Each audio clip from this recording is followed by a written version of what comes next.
Lots of visitors are expected to arrive in Austin in the coming days ahead of Monday's total solar eclipse. KXAN's Will Dupree talked with Wesley Lucas at Visit Austin to find out whether there are any rooms available if someone's still looking for a place to stay. What is hotel occupancy looking like at this point? So currently our downtown hotels are averaging about 83% occupancy, looking at that Saturday through Tuesday stay. Outside of downtown are averaging about 75% occupancy. So we're seeing some high occupancy over that weekend. Of course, we also have the CMT Music Awards in town that are affecting that demand. And of course, the Cap 10 brings some folks in from out of town. So lots of things contributing. We also have a few meetings and conventions that happen to overlap with the eclipse. So those folks will be probably checking in on Monday into those hotels. So lots of folks going to be in town for many different reasons, but I think the eclipse is the big thing driving that demand and driving that occupancy. I've heard so much about the travel and the number of people that are going places to be able to see the eclipse. They might be surprised that there is some rooms available still. Why do you think that is? I think there's a couple of reasons. The first is Austin has a lot of hotel rooms in our area. We have over 50,000 rooms across the Austin metro area. So there's lots of hotel availability and supply. But the second is Austin historically has a high rate. We're the rate leader in the state of Texas, which means it costs a lot to stay here. Our demand is so high that the rates tend to be higher.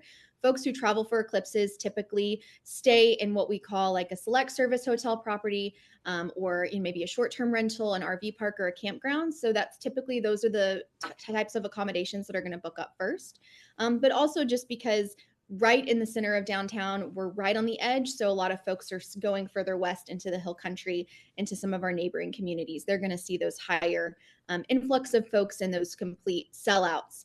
What we probably won't see here in Austin. Of course, with all these visitors, that means a lot more revenue for our area. What's the economic boost that you all are anticipating at Visit Austin for the city? So we have not solicited a study ourselves, but we have seen a couple numbers thrown out there. There's a group out of Waco called the Perryman Group, and they did a study across the state, and their analysis for the Austin area is that the direct economic impact could be around $75 million, with the total economic impact estimated at $200 million.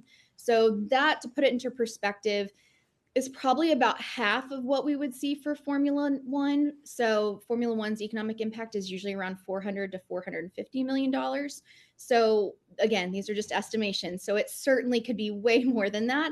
And we won't know that until, a week or so after the eclipse takes place. And it's also happening on a Monday. So with a lot of folks probably coming in on Sunday, staying a night or two, that's a really need period time. Typically Sunday night for our hotels is a slow night. So to have that occupancy and to have that business in downtown and across the city is good, not just for our hotels, but that's good for our local businesses. That's good for our live music venues. We know folks are going to come in early, enjoy the amenities that Austin has.